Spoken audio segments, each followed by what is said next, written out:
swear that I will support, protect, and defend.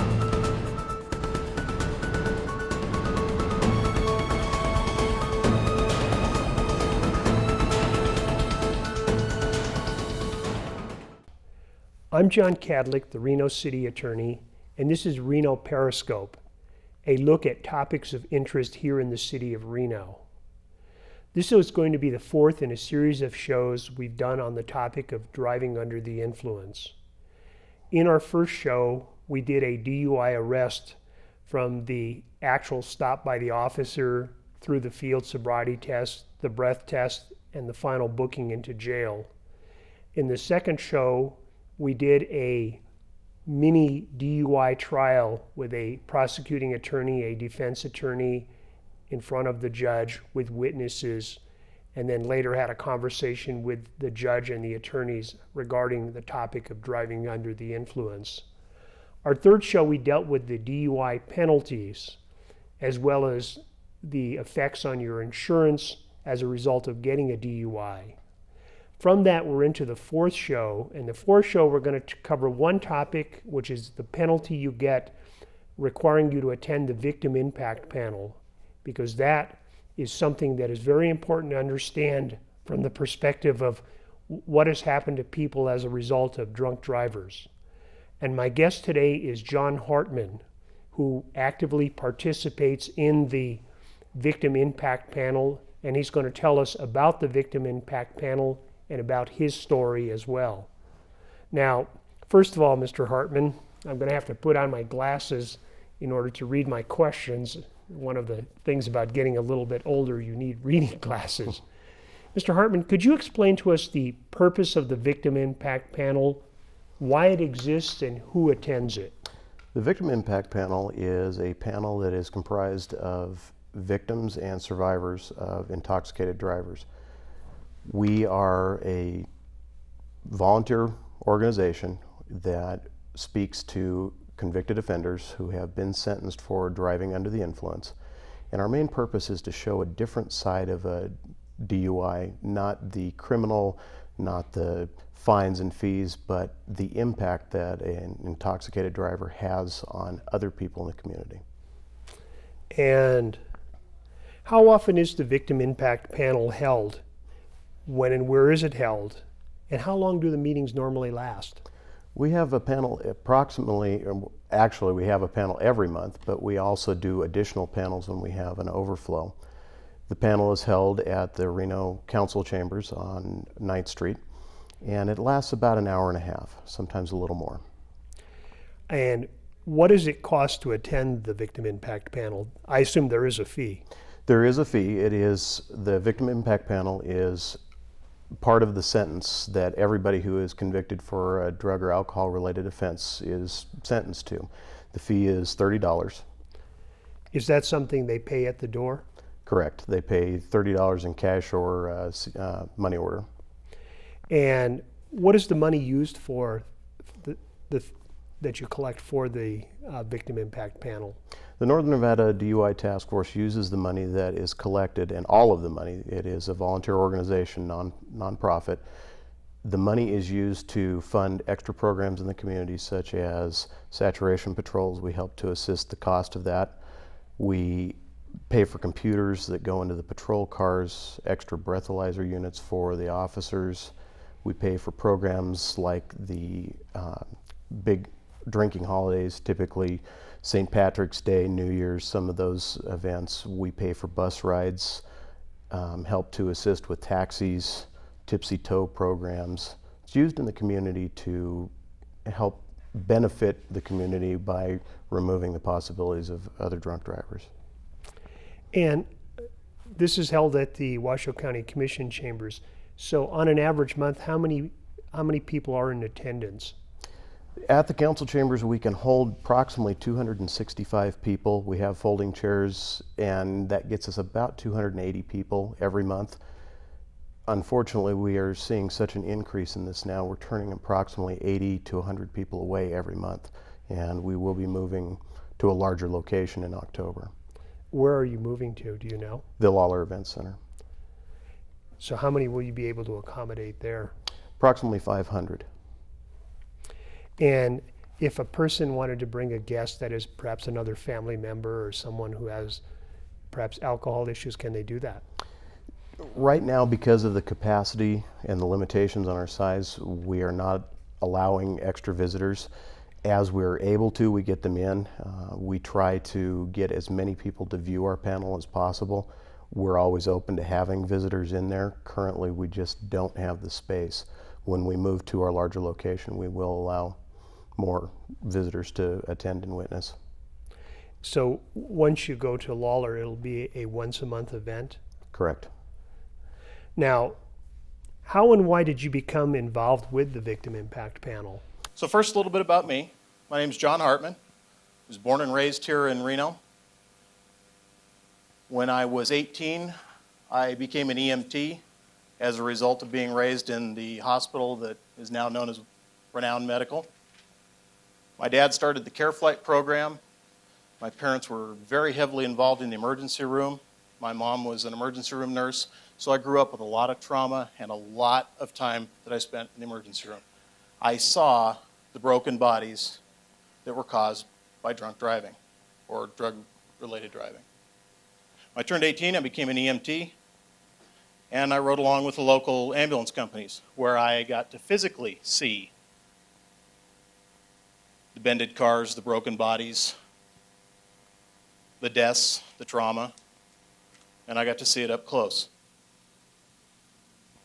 When I was 18, I was driving home to my parents' house on the Mount Rose Highway, and I witnessed a car pull out of a bar that is down south end of town where the new Walmart is, and I watched it plow into the car in front of me that had a mom and 3 kids in it.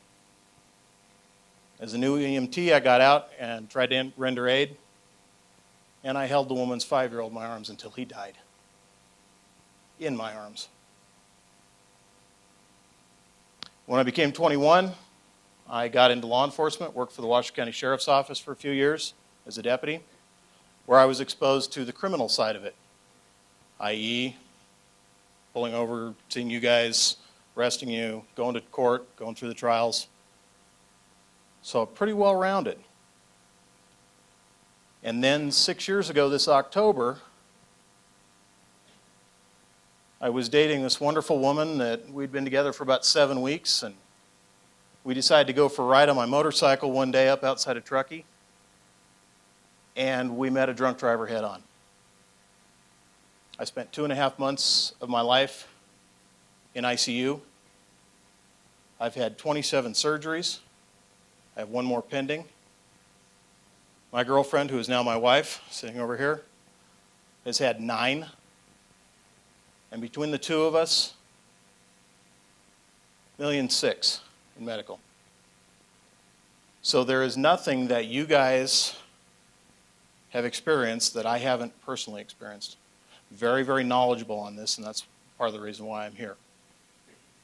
Try to sit in a pain clinic watching the love of your life get an... And this is a 2-inch long needle that is 8 gauge in diameter, which is basically the size of a number 2 pencil when it's going into you. And they don't just in and give you a small injection. Is there a reason that you won't look over here? Because this is geared specifically towards you. Think about what this is like to have this stabbed into you. Because this is the only thing that gets rid of chronic pain. And they don't just stick it in and give you a little shot and take it out. They stick it in slowly to avoid all the muscles in your back and around your spine so they don't paralyze you with it. And then they inject it. And then they lift it up and they move it a little bit and they stick it back down in, and they do that 3 times in every spot. And I realize that this is a horrible imposition on your life right now. But you're here because you broke the law. And this is a result of that. This is the stuff that you guys cause to your friends, to your families, to the other drivers on the road. And there is no measure for this kind of pain.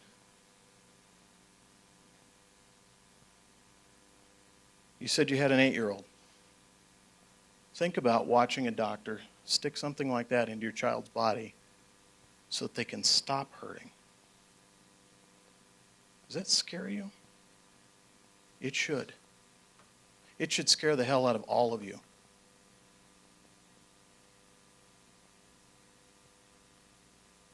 I would rather cut my foot off with a hacksaw than to sit in that pain clinic office one more time while they do that to my wife, while she screams in absolute agony, while she is literally breaking my hand while she's holding it.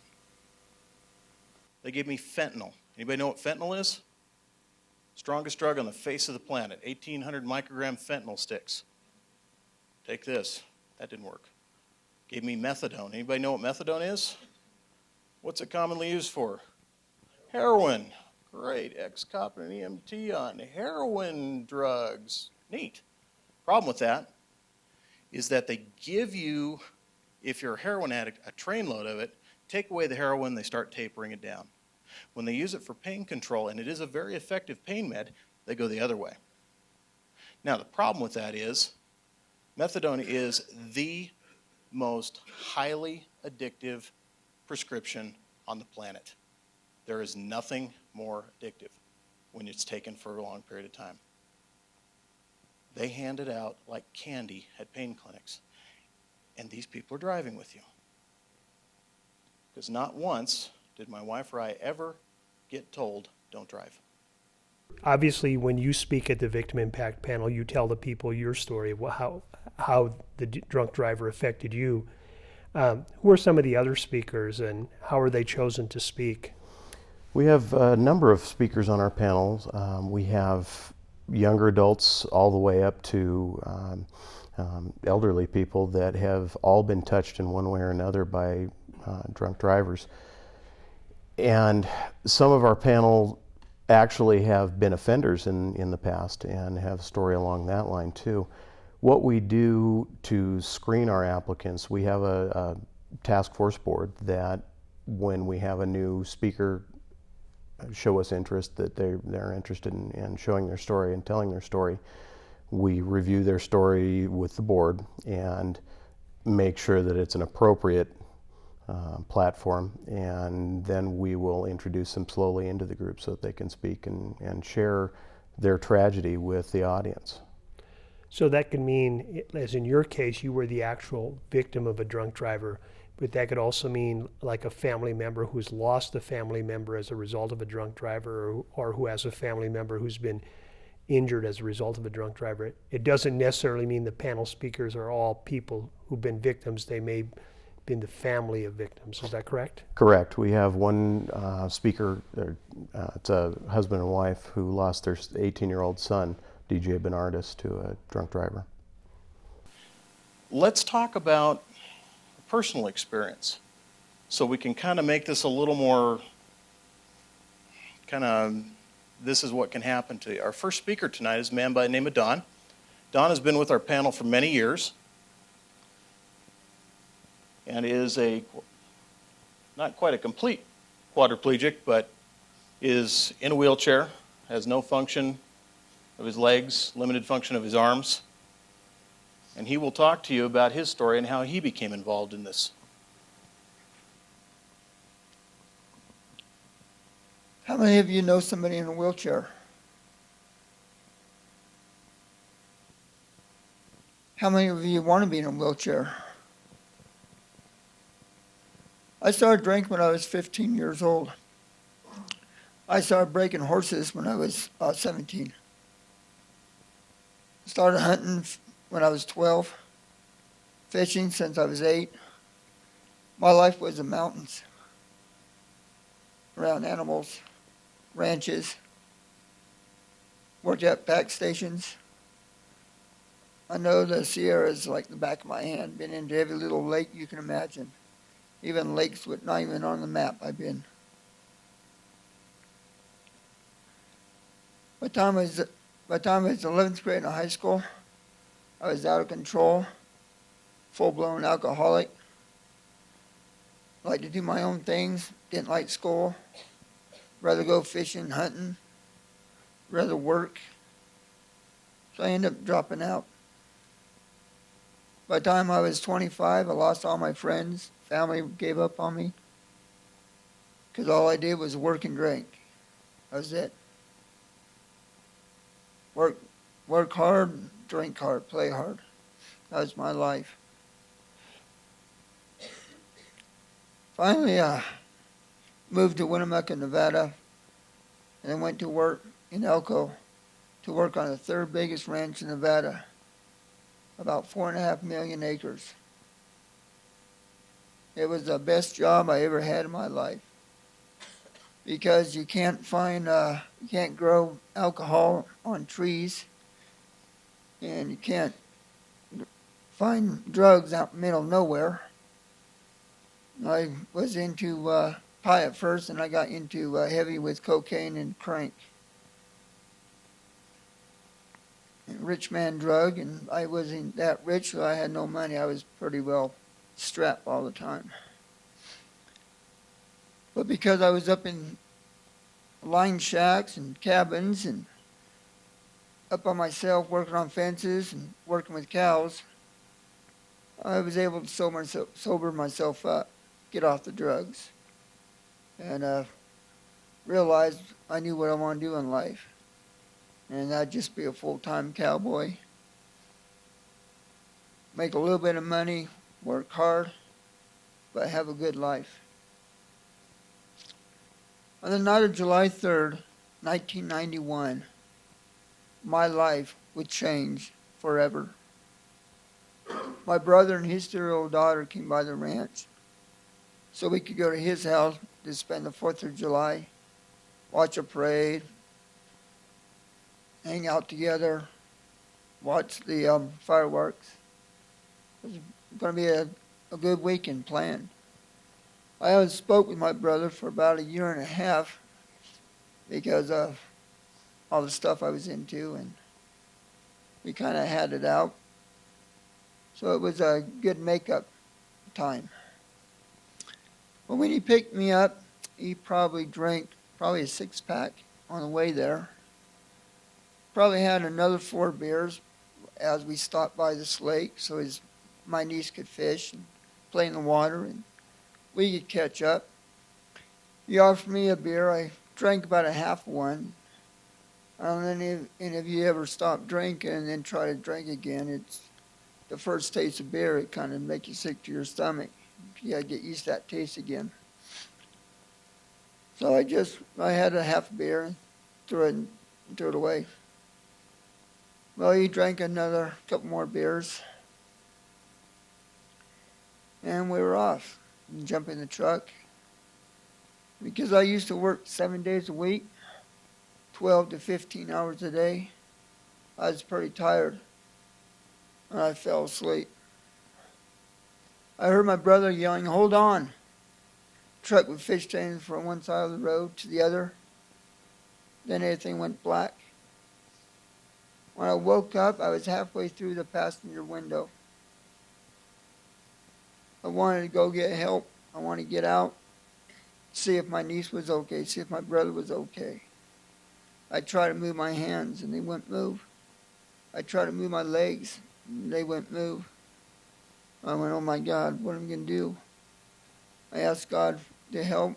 And then I heard my niece crying for her daddy. And I calmed her down and said her daddy was coming. My brother finally got to the truck, and he broke his hand trying to break the window so he could get into the window so he could pull her out.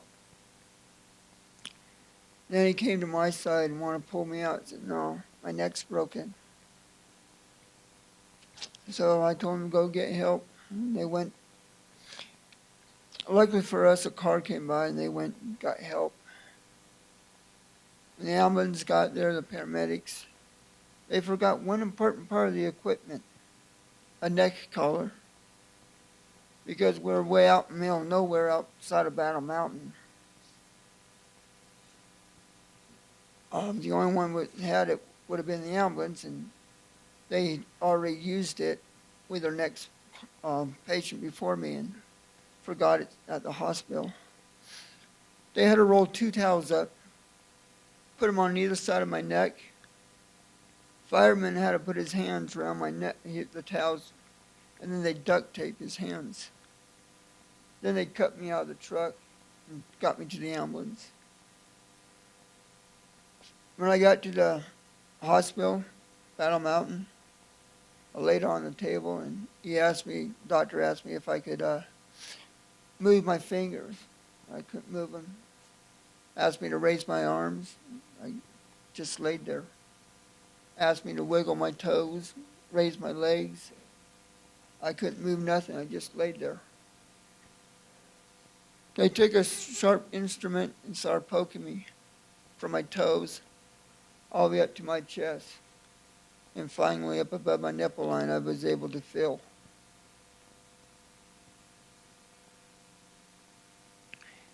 They finally, they gave me x-rays, came back and said my neck's broken. They had to fly me to Reno. I cracked my head open pretty good. Had like 16 stitches and 20 staples. Got to when they flew me, I went into the airplane. The nurse there asked me how I was and if I was comfortable. I said, yeah. I asked her if I would ever walk again.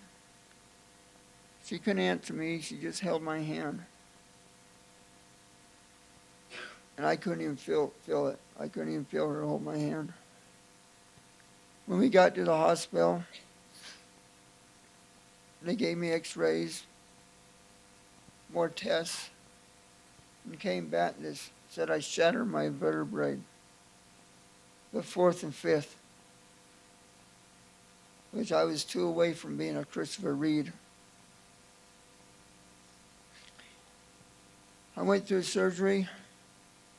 Result, 2 steel plates, piece my hip bone, and 4 screws to keep my spine together. The doctor and surgeon told me I'll never walk again. I will never have control of my bowels or my bladder. Most likely, I'll probably end up in the nursing home for the rest of my life, having someone feed me. I went to rehab and work, and by luck, I was able to get a little bit more back. I was able to do so much on my own. They taught me how to teach people how to dress me, how to give me a shower, how to take care of my personal care.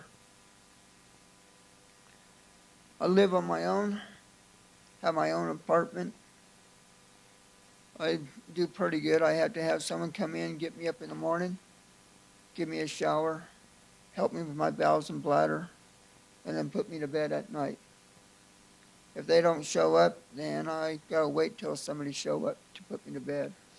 I've been left up all night before. I've been left in bed all day before.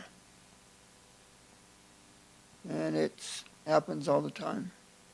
I rely on people to help me every day of my life.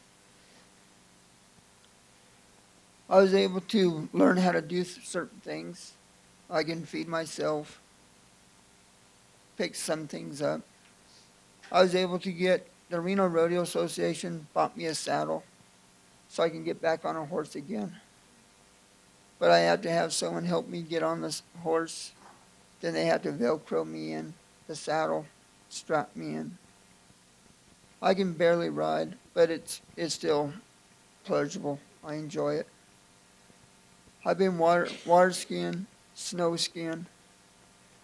I have scuba dive. I keep myself pretty busy. But imagine you have to have someone every day of your life to rely on for a little bit of independence. I had to rely on somebody.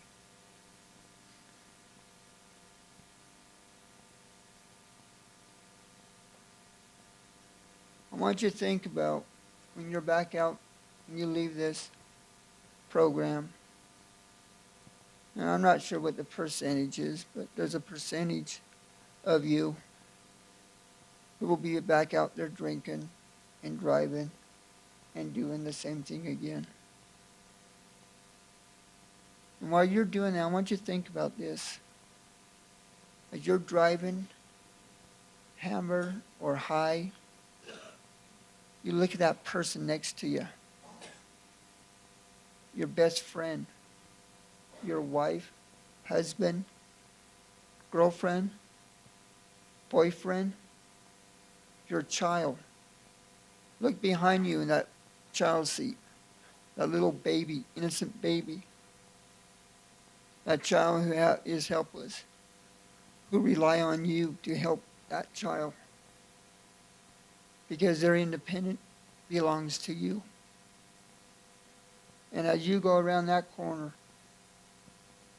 you take a good look at me and you take a good listen to the other speakers, and then your vehicle wreck.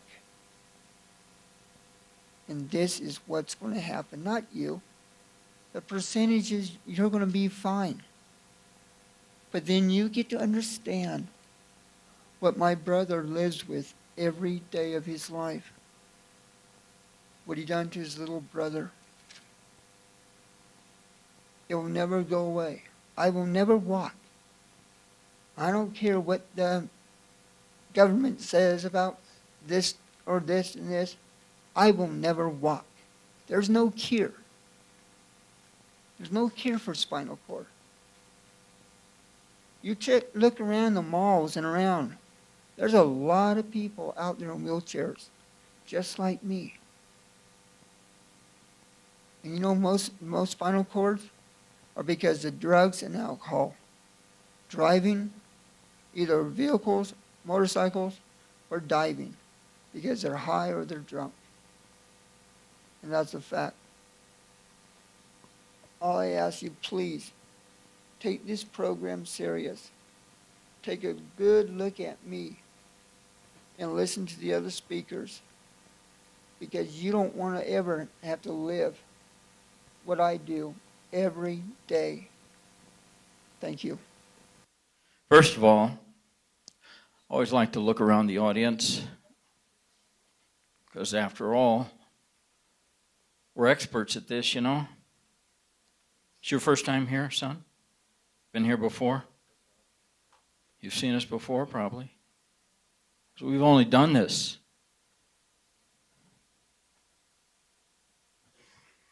a little over 100 times, looking at someone just like you and you.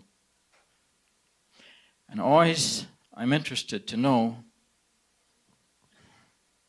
who doesn't really give a damn.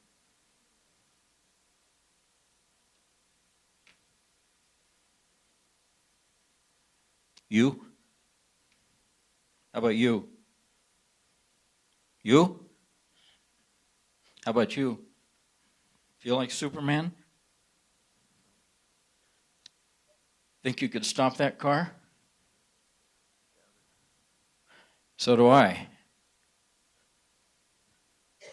See what it did to that Jeep?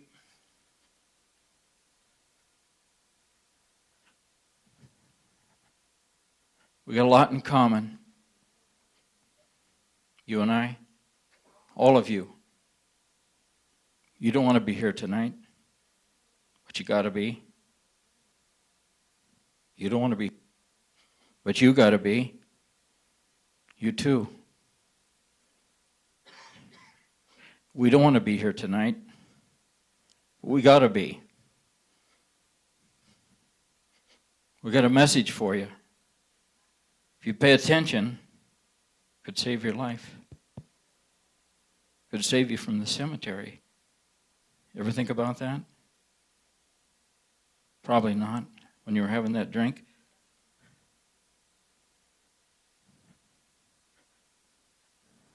No, John said, get to know your neighbor. What you were getting to know was a potential killer.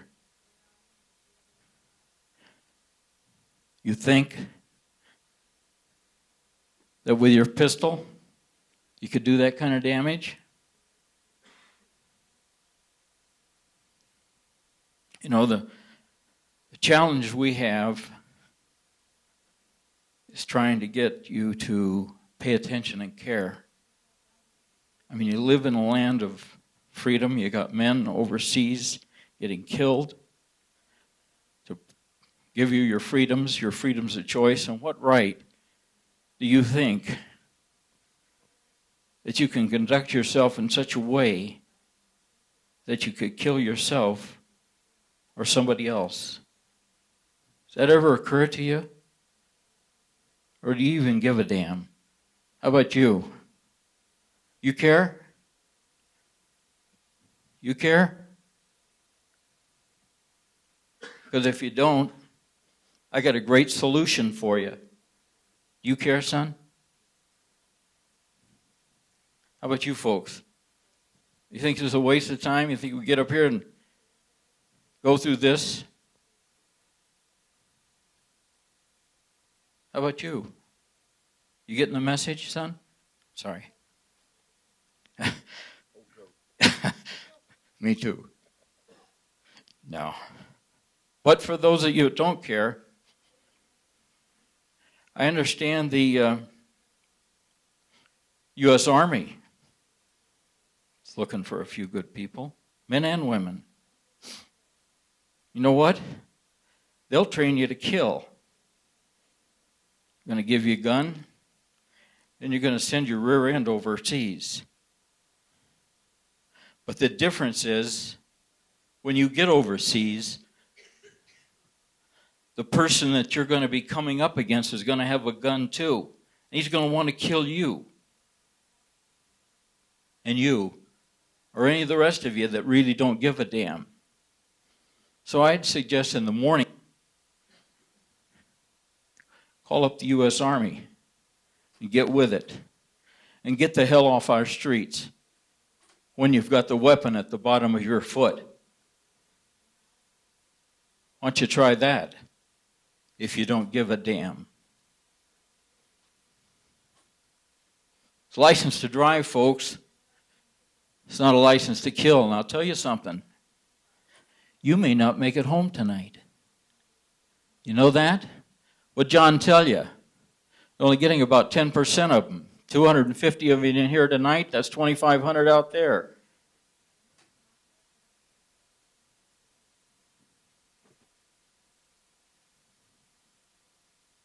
Or someday, you might be up here. You might be speaking in my place.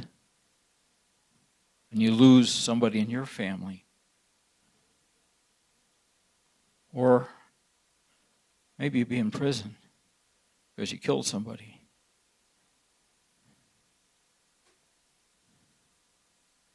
How about you? Big man there. No, don't look around. I'm talking to you in the gray. You give a damn? It's a waste of time? I hope we don't see you here again.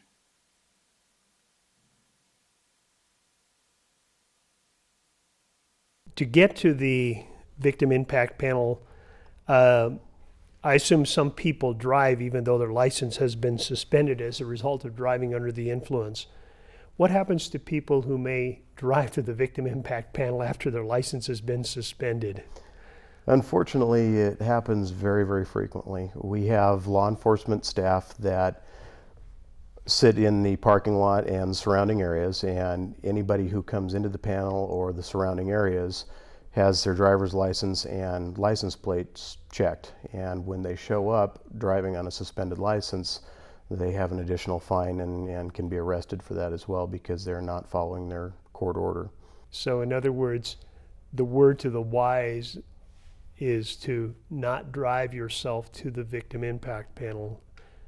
I believe that they tell that to people anyway, but not everybody listens to good advice. And as far as, I assume that sometimes people who come to the victim impact panel may choose to more or less have a few drinks before they come. Does that happen on occasion? It happens almost every occasion that we have a panel. Unfortunately, we deal with people who not only have had a cocktail at dinner and gotten arrested for driving, but also people who have some problems and have an ongoing addiction problem and are unable to come to the panel sober. And when they do, we show them what happens when they're driving drunk. We have officers there and our staff is trained to screen the people as they come through for drug and alcohol intoxication. And we have breathalyzers that we run random checks on people, as well as anybody that we feel is under the influence. So if someone is found to be under the influence, what happens then? They are taken aside from the group. They are given a preliminary breath test through a breathalyzer check. If they do not pass, they are taken directly to Washoe County Jail and arrested for another alcohol-related offense. I assume that most people that come to the victim impact panel at least act civilly, but I assume that there are times that you may have people who are uncooperative. What happens then?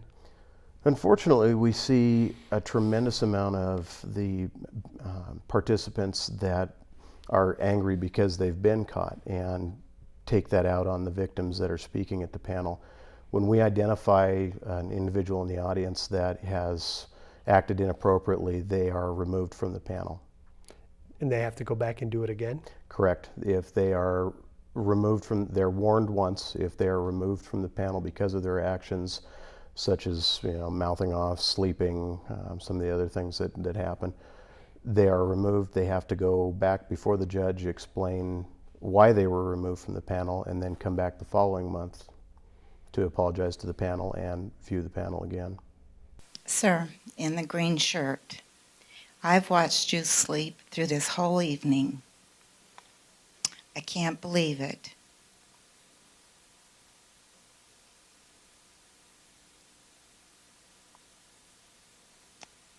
You listened to Dawn speaking and Cordy speaking of her daughter, and nothing of it is important to you. Do you have children? I want to introduce DJ to you. Mostly so you can get a glimpse of the kind of person he was and what he had to offer, the beautiful gift that he was to us. And to give you some sense of the change of life in the blink of an eye. This beautiful summer evening, and here we are in this room. And we're all here. There's a common thread between us. It has to do with driving, drinking, drugging, life, your life, our lives.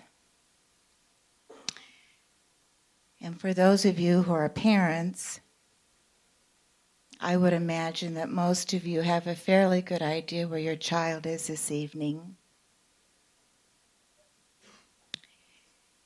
And Jim and I have an absolute where our child is. His body is our Mother of Sorrows Cemetery on North Virginia Street, buried in his homecoming suit. And I pray his soul is with the good Lord. And I feel that he is with us all the time. But it's just a thought. There's nothing physical there. And there's no voice. And the voice that we hear of DJ is on that video in his junior year. DJ was killed April 2nd, 1996 on Tuesday. And until probably about 9 months ago, I haven't been able to watch that TV interview, but I just wanted to hear his voice so badly.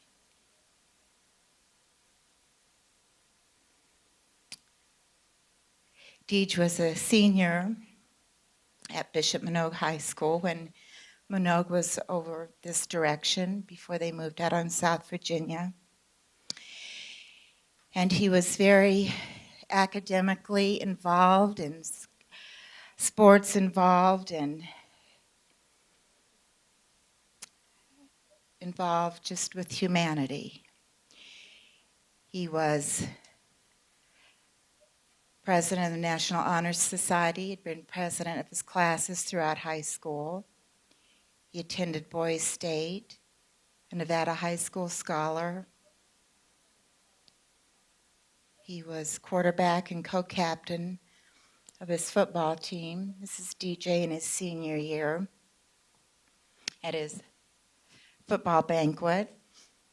And this is the end of DJ's life on the freeway not very far from here.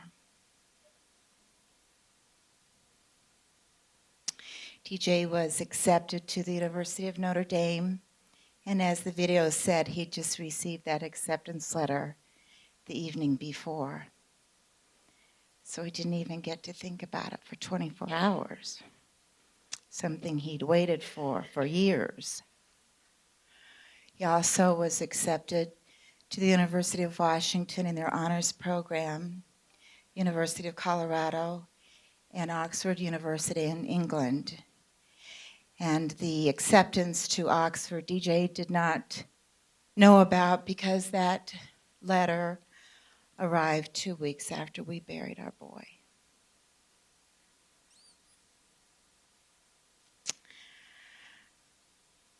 He was running track at Reed High School on Saturday.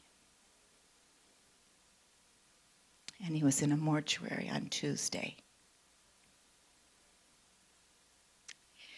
So what did this boy have to give? And what did this life have in store for him?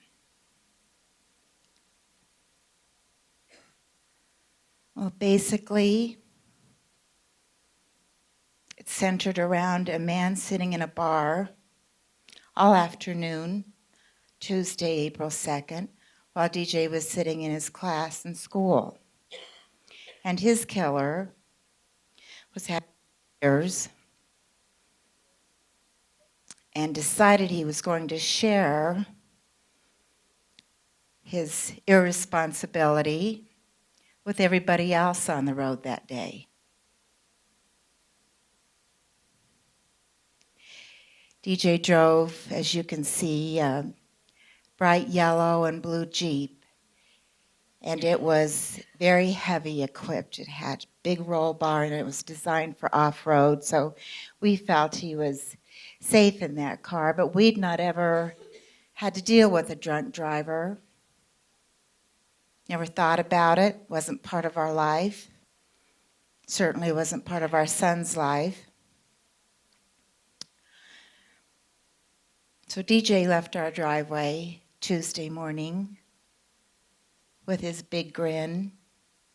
And we were so excited because that evening we were going to chat all about going away to school, to Notre Dame. 4:45 p.m. DJ was on the freeway almost directly across from here on I-80, heading east, waiting to exit onto 395. The traffic was stopped, and DJ was the last in a line of cars. And I can just imagine Deej sitting there, had his music on and windows down and just thinking life is so good and spring break is coming up that next weekend and it's great. His killer left his place of drinking, driving down the freeway, I-80 going east, cutting across the lanes of traffic, endangering every single person that he met on the freeway that day, but encountered our son, who was stopped, waiting to exit. smashed into the back of DJ at 66 miles an hour. DJ was 0. The force of the impact so great, DJ blew up inside. In the blink of an eye, his precious life was gone. And in the blink of an eye, quite frankly, so was ours.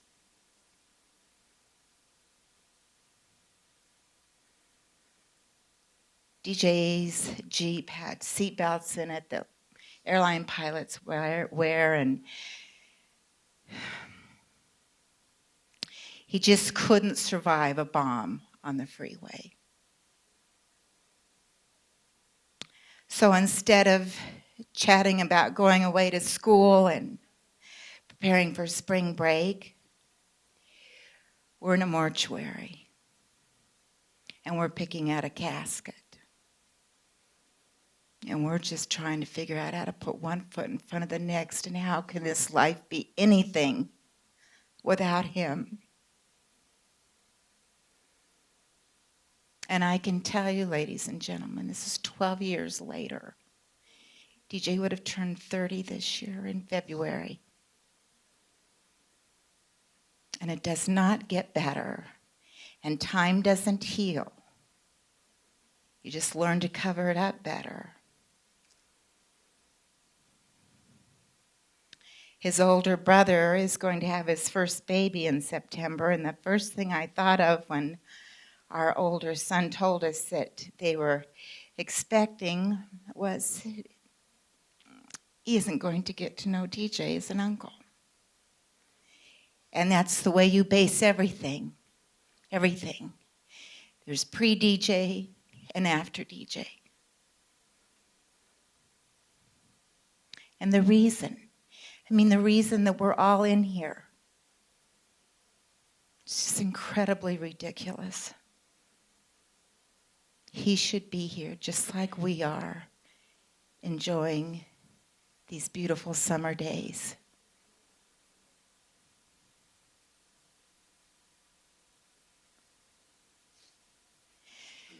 When Deej left our driveway Tuesday morning, he had on his Notre Dame hat. I've kind of flattened it over the years, but this was on his head. And this is all that came home to us. This is what's left of DJ and his beautiful memories and a lovely legacy. But he should be here.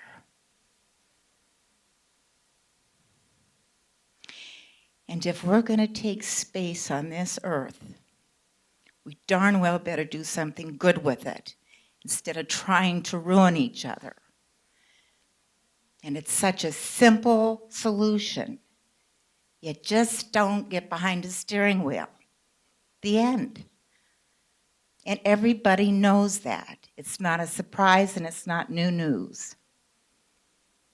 And the ones that suffer, a beautiful 18-year-old boy, wonderful mama with 2 young children, Don, whose life has been severely altered, John, Michelle. These aren't things you just read about in a newspaper. This is all really real. Really, really real. So let's just do a good job together and make sure it doesn't happen again. Thank you. As far as the victim impact panel itself, are these made up all of volunteers, or are there any paid staff? There are a couple of paid staff that oversee the project, but the entire makeup of our panel with the speakers and the volunteers that are out front, completely voluntary. All the deputies volunteer their time. Majority of the highway patrol that we see that run the actual breath test van when we have it available, they are paid officers that are on shift. And now if someone wants to help support the DUI task force, who do they get in touch with? We are on the web. We have a website that can be searched through any of the search engines, but the actual website is the nndtf.org.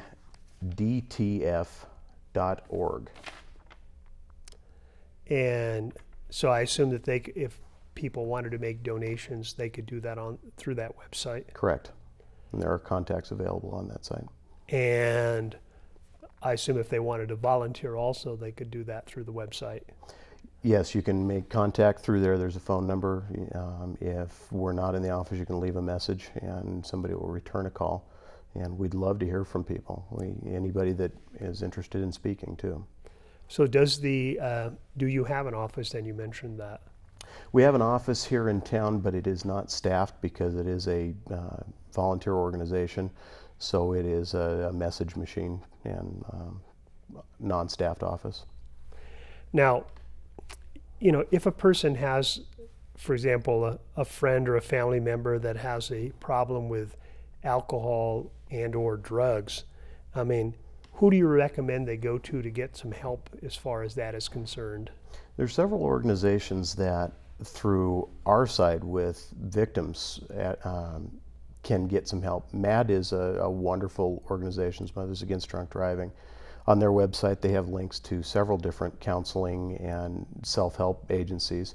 The state also offers on their website a group called the National Commission Against Drunk Driving, and they have a tremendous amount of resources also. That is on the state website. State of Nevada website. You can also contact local counseling through the Yellow Pages for drug and alcohol. And, do you have any recommendations to anyone who's thinking about, I can drive my vehicle, I've only had a couple of drinks, I'm able to drive? I love that story, and we hear it every single month. And one of the points that I drive home when I speak at the panel is the woman that hit my wife and I had one glass of wine 3 hours earlier. So we have the laws in place that say 0. The legal limit is 0.08, but if you're going to go out and have a cocktail, don't drive. And, that is something I think we emphasized in the last show where we talked about getting the DUI, the effects on your insurance alone, the costs that you will pay. You could have driven a limousine many times from the bar or from the restaurant back home for the cost you pay just in the insurance alone. And that's the easy part when you compare it to the fact of like what has happened to you and to others as a result of drunk drivers. I mean, that's something that you can never get back, that part of your life. 27 surgeries, your wife 9. I mean, those are things that the time that you've had to spend, the pain you've had to suffer can never come back. And the message out there to everyone is don't drink and drive. Let someone be a designated driver or take the cab, take the limo, take something else, but just don't drink and drive. Absolutely. And when you talk about the costs of it, the average cost of a first-time DUI is $5,000 to $7,000. The average cost of a cab ride is $40,000. So it's quite a difference. And there are so many programs that are out there with free bus rides and the cab companies helping out and the Tipsy Toe program. There's just no excuse for driving intoxicated.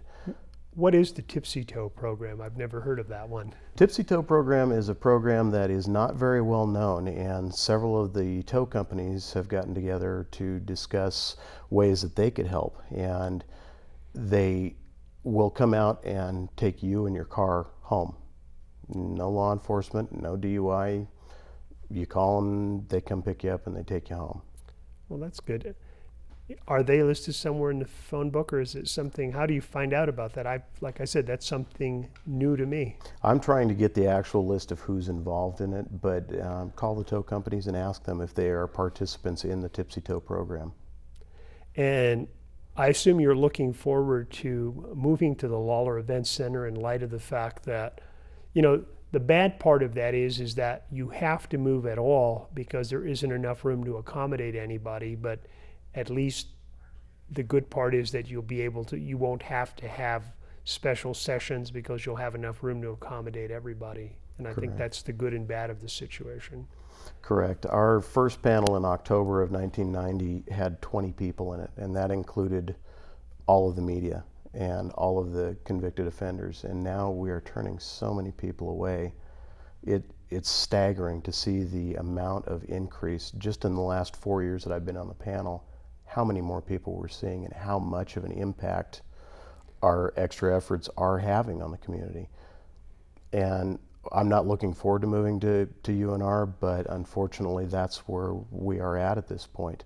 We have such an increase in the epidemic of driving under the influence that we have to have a larger venue. So hopefully we can get in there and relieve a little bit of the strain on our volunteers so that we don't have to do 2 or 3 panels per month. And that's good. So there have been times then you had to actually do that many, 3? We also do a juvenile panel, and that's done quarterly. So if we have the regular panel and then an overflow the following week and the juvenile panel, we have 3 panels. I didn't realize there was a juvenile panel because the city attorney's office doesn't deal with juvenile crimes. So there is one then for those who are under the age of 18? Correct. It is held at the Jan Evans Juvenile Facility and done quarterly. And how many juveniles do you see at a typical victim impact panel? Average is probably 16 for both boys and girls, so a total of about 30 to 35. And these are all juveniles under the age of 18? Correct. And because once you're 18, you're in the adult system, even if you're still in high school, and you're handled through the adult courts. Correct. So that should be a concern to the community, just even thinking that quarterly you have that many juveniles get caught drinking and driving. That doesn't even count the adults between 18 and 21 who are not supposed to drink. So. Absolutely. And some of the things that we're seeing are just staggering when you see the age of the offenders. This is a unfortunate offense that covers all the boundaries, but we're seeing more and more young people. College kids seem to be the biggest number in our audience. Well, Mr. Hartman, I want to thank you for participating in this and telling us your story and telling us about the Victim Impact Panel. I hope that if anything comes out of this, the thing that'll come out of this is that people will think about drinking and driving. Again, take the cab, take the limo home, have a designated driver, learn something from the pain that you and your wife have had to suffer and others have had to suffer as a result of drunk drivers. I hope that's the message that will come out of this. And I thank everybody who's watched Reno Periscope, and I hope that this has been informational to you. Thank you. I solemnly swear that I will support and protect